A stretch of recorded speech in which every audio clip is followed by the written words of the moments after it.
Hello everyone, Lit here. In this video I want to share my Atlas tree that I'm using on day 1, and this basically fixed my messy league start, which is kind of embarrassing at this point, but I able to get all thing that I need.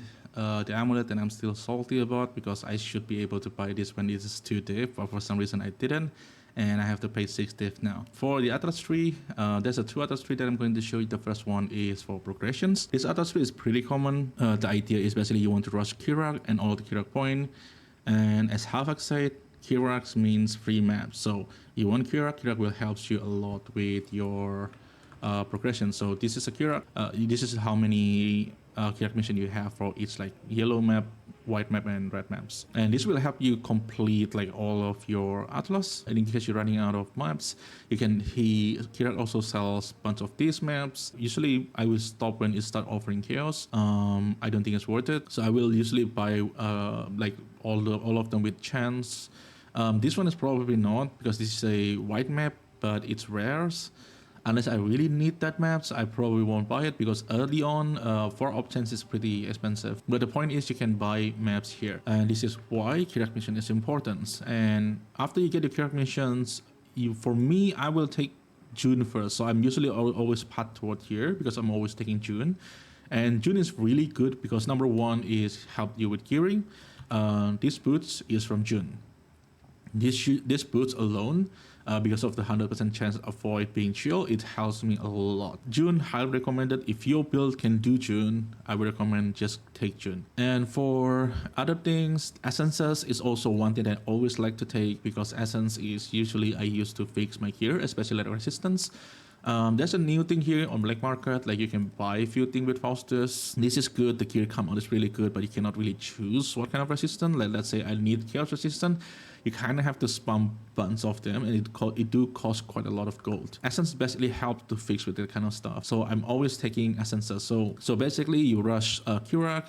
That's all the maps not over here. I usually go for unwavering visions. This is a little bit controversial, I guess, because some people say that you do not take it because the loss of scarabs is not worth it. But for me personally, getting the first 20 point free is really helps a lot with the speed to progress the Atlas. After getting that, I will take all my Shrine Node, all my Nico Node. Nico Node, right now I'm only taking this point because I don't think it's as powerful as before. So for Nico, I kind of don't like it. Shrine is pretty powerful, but like again, this is more like a buff right now. You can argue like if you take Shrine, why you not take this, something like that. This map not offer here will help you progress your Atlas a lot faster.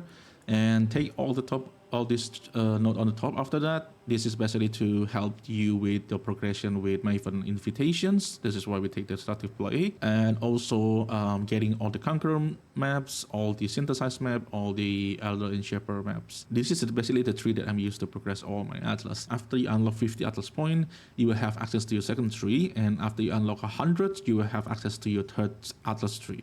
And the second Atlas tree is the one that I'm using for currency, and I'm doing Blight and Expeditions. Now, Blight and Expeditions have a problems where you have to sell a bunch of things because a lot of this, like Expeditions, most of my money coming from here. And you have bunch of things like Exalted Orbs, you have like Regrets, Scours, Chaos Orb, you have bunch of like bubblegum currency, and before it's always painful to sell. But with the new systems, it's become a lot easier. Like this auction house basically negate that downside altogether. Let's say I have 200 iteration over here. If I want to sell it, I just click here and click chaos, click here and currency alterations. I don't have gold to do it right now because I just put all my gold in the treasury. But you can see, the ratio is listed over here. I can just place order, sell all my stuff. It becomes super easy to sell all this bubblegum currency, and that's what makes Blight and Expedition really, really good this league. That's the only downside of Blight and Expedition before. It's always annoying to sell all that little stuff. And for Expedition, it's pretty straightforward. This is the chance for Expeditions. Extreme Archaeology, of course, you're going to take this one because you really do not want to like place each one of them. Just use one, explode all of them, and do the Expeditions. And here I'm only focused on Tujen and Dunning. I'm not really good with rock. Sometimes I get lucky, but I'm not really a crafter. If you want a guide of this, I can recommend Spicy Sushi. Just type in YouTube Spicy Sushi PoE rock guide. He has a fantastic guide for it. And this is for logbooks. Logbook, I run it myself. I'm not selling my logbook. I will need the artifact to buy stuff from Tugens. And that's about the expeditions. It's pretty straightforward. The only caveat about expedition is pretty hard. So make sure you're built able to do expeditions and you're good to go. And the second one is a lot more friendly for newbie, and this is Blight. And Blight get a little bit reworked this league. This is the new node, Temporal Ingenuity, and this make Blight tower in your map can be salvaged after a Blight encounter. So after you build all the towers, after you win the Blight, the tower basically become chests, and it looks like a generic chest. It drop me gold, it drop me items, it drop me chaos orbs, bubblegum currency and all of that stuff. So for 1 point for all my tower become chests, this is a good value for me. And the other note is to be aware for is this immune response. This make your Blight 100% faster, but it's twice faster. If you're new to Blight, I would recommend not to take this first. Try the normal one first after you feel comfortable with it, and then take this note, because this note is make the Blight a lot faster, so you don't spend too much time. And this is for Blight chance, this is for the Blight chest become lucky, and this is the Blight monster taking more damage, and this is pretty good. This is a good note early on.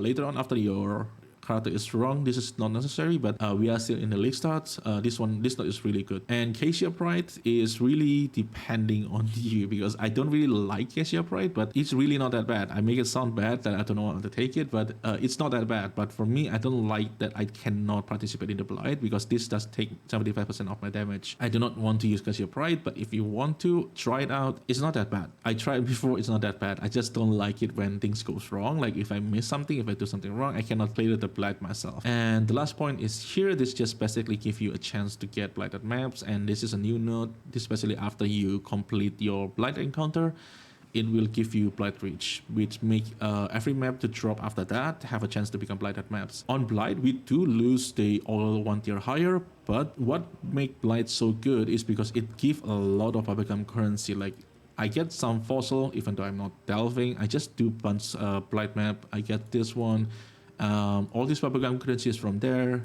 My essences, these screaming essences, is from Blight. You get quite a lot of them, so Blight is nice with this kind of stuff. A lot of bubblegum currency like Jailer orbs, fusing, chromatic orbs. Regret is pretty expensive now. Scouring, unmaking. Fire orb is also very expensive right now. It's like 1 chaos for 2 fire orb, something like that. This is how I generate all my currency. I really mess things up this league, and this basically helped me back in track. I just want to share it because both of these three works really well for me. So I want to share it. I really hope that this can help you too. And my treasury ran out of gold. So yeah, that's it about the video. And if you have any questions, if you have any problem with the league start, leave a comment below. I will try my best to help you. I cannot answer everything, but I will try my best to help. Thank you everyone for watching. I will see you in the next one.